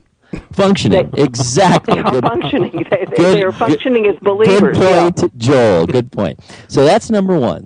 Number two is the social aspect. You are getting the reinforcement. You are hearing others who are going through some of the same things that you are. It's I keep telling myself this. I've gone through some of the same things you went through for the book. I'm at about the same age that you were at when you were coming to those realizations. Both of my parents are still alive, but are in ill health and having difficulties, and have recently gone to assisted living. So I'm dealing with that and going through that. And I haven't had... I'm very fortunate to feel that I have not had a specific kind of intense acute health issue like you had with your daughter. But, you always worry about your kids. I got 4 kids ranging from 32 to 12. So there's plenty to think about and plenty to worry about. There. So anyway, the commonality of it and our mutual humanness comes through and is reinforcing to me there as well. And then there's the instructional part. I'm reminded that I don't spend enough time. I spend very little time, frankly, reading Scripture apart from church. So I always find that very refreshing and try to jog my memory back to many years ago when I did study, fairly intently, and try to remember and try to put that in context and all that. So for me, those are kind of the functions of church, and it's important. And when I don't go, like I haven't now for several weeks here in the summer, because there's just all this other stuff going on and many distractions, and the kids don't have to go, because they're not in class and that kind of thing. And I genuinely miss it, and I'm going to go this week for sure, even though it won't be terribly convenient. But I've probably missed 4 in a row, and I really am feeling that hole in my life. Eric, maybe centering prayer would be the way for you to go as well.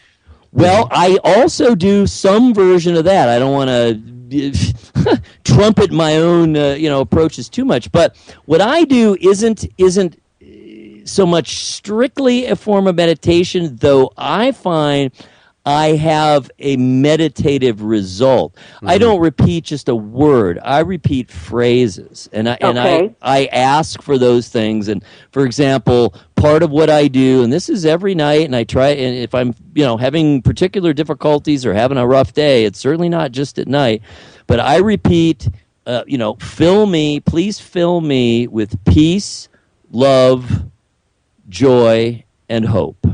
Kind of the four biggies, and then I also ask to approach life, to approach difficulties with good humor and courage. So I try to repeat those 6 characteristics or those 6 functions over and over and over again, and try to feel it washing over me. So it is meditative in the sense that it's repetitious, and that I'm trying to open myself up to those characteristics, which hopefully is another approach to the sacred or to the numinous. It sounds as if the way that you use those phrases, it's kind of as if you found your own personal way of having rosary beads through those words. I think you're probably right in a sense. Yes. I mean, I'm not Catholic, so I don't work with rosaries, but sure. I mean, I'm familiar with how, in the Greek Orthodox and Catholic Church, just by the repetition of those phrases and words, it's like saying a Holy Mary something, because you are affirming and really deep seeding those things that you want to partake of and have be part of your being.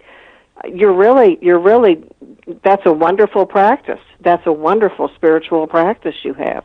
I really don't have one because I'm a crying baby 99% of the time in my ear. Being 4 months old, it's, are you really crying again? Really? Why?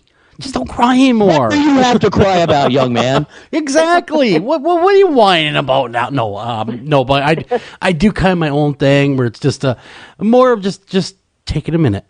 Just taking a minute, maybe just a couple minutes, just a step back, meditate in some way, just deep breath, just remember, hey, you know what? Life is not this bad, things are all right. And it's hard to do when you hear this constant droning crying sometimes as a parent, just to put it in perspective, because you want to fix everything right away for your children.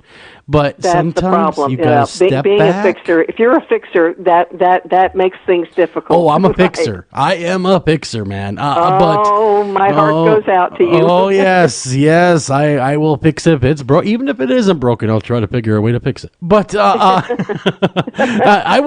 fix it till it's broken. But that kind of thing. But no, it's been really a joy and an honor talking to you about this. And I got to ask you before we wrap up the show, because we only got a few minutes left, and the listeners will never let me live it down. How is your daughter today? My daughter is thriving. And to those of you who read the book, this is kind of a spoiler alert, but that man that she fell in love with, she's been married to for 10 years. Oh, good. And it was her capacity to love that gave me to know that she was well now. Good to hear. Yep. I had to ask, because I get email after email, but they'd be like, Joel, you didn't ask her. How's your daughter doing? Went through all this and you didn't ask. That question. And she is thriving. She is thriving. Good to hear.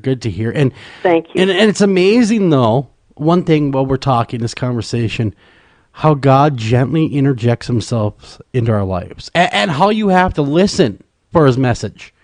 Listening is so important. It's not like it's a 2x4. What I do now is that I am a spiritual director, which means that I sit one-on-one with people, and my sole purpose is to be a listener, a holy listener. But really, there's like a third chair, which is for God to be in part of the conversation. But listening is so important. Because some of the biggest clues in my own life that God has sent me, I would have missed it had I not just shut up for a minute. Yeah. And listen, where the little voice in your head says, hey, you know what, you might want to be quiet. Or, just think about this for a minute. There's a saying that God's first language is silence. Yes. Yeah, I have heard that several times from my mom because I was such a talker. When I was a kid, of course, I ended up becoming a talk radio host. She would remind you of that, trying to make you a little bit holy, huh? That's right. She would say, remember, God's first language is silence. Why don't you go ahead and practice it? Oh, that's funny. That's very funny, turning it like that. Yeah. Melinda, with the few minutes that we do still have left, just to focus a little attention back on the book, which is wonderful and we really, really highly recommend. And for spiritual seekers of every stripe, it doesn't matter what your background is. But I'd love to hear, just real quick, I'm sure the listeners would, you had some experiences while you were at Yale that here you were learning and being instructed about God, but you had experiences apart from the academic experience that kind of reinforced and that were just as important in your pursuit of God and spirituality as the actual training. That was really where it happened for me. I mean, one of the things that I learned is that, theological, academic understandings are nothing like what I experienced going to this place I call the Shining Meadow in the book. Standing in a meadow at sunrise, there was a way that the holiness was ushered in a way that it never was in some seminar on Christian mysticism or Old Testament or whatever else. Mm-hmm. There were these places, especially in nature, where my sense of the holy was just overwhelming. These extracurricular places that I would go on my own where I really felt the genuine sense of connection with the holy. I mean, I'm grateful for my wonderful theological education, but that is not where I connect with the holy. It's often in nature. In fact, I have a suggestion I would make if I have 1 minute is that I like the idea of having a mnemonic device for the presence of the holy. The way a string around the finger is there to remind you of something. If you can find something that when you see it will just serve as a reminder, a little, oh yes, that's right, of the ongoing presence of the holy. The thing that I use are these single spider lines that kind of go in and out of visibility, kind of like a little dash of light will go along them and they'll swing in the breeze. If you walk into one, it's like being clotheslined by God. There's something about these spider lines, not the whole web, just the line. Sure. But that, to me, is a reminder of the holy. I would suggest that you don't choose something as rare as a blue moon. Find something, maybe it's a hummingbird, something that when you see it, you just have a sense of the presence of the holy. Yeah. I'd like to offer that as a spiritual practice for your listeners. Yeah, I like that a lot, and just something to reference to remind you. You know, again, everybody, Grace Period is the name of the book. Go check it out. Barnes & Noble, Amazon, all your normal locations, but you're not going to regret reading this book. Very inspiring and a true tale as well. Not often do we get to talk to somebody that has written the book, not only written the book, but lived the book.